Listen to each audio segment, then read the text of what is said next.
I had a fantastic time in Egypt late in 2009, and also to visit a lot of sites around Cairo.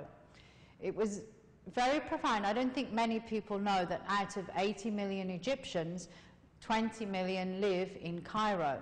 In fact, Cairo actually is home to 10% of the whole population of the Middle East. And I don't think people in America or Europe really appreciate that fact.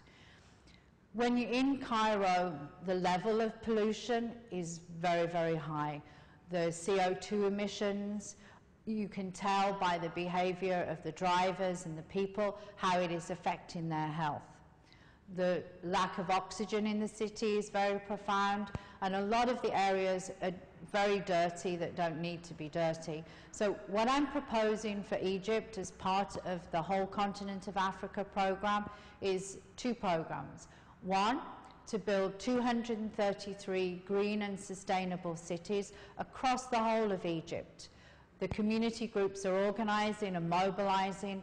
Land is not an issue, but we have a vast number of Egyptians who are very, very poor and orphans as well. And those orphans and their caregivers and the community groups can mobilise very well and very efficiently to build green and sustainable communities.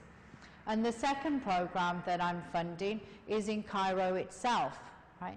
We have 20% youth unemployment. It's such a waste of talent and energy and skills in Cairo, and that's crazy. So we're going to create youth social enterprises so that the youth can be part of transforming the city of Cairo into a green and sustainable environment.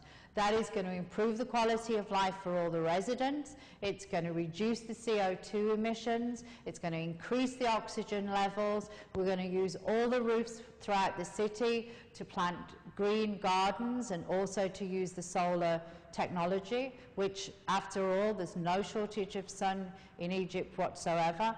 And together, as a mass collaboration program with the youth, the women and the community groups across Egypt, we're going to bring about this transformation.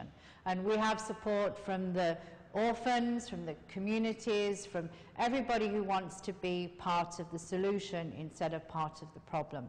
So I had a fantastic time in Egypt. Nile TV interview was fantastic, and now we're moving rapidly into the implementation. So if you're in Egypt and instead of talking about the problem, you want to be part of the solution, then please contact me, because together we can make a difference.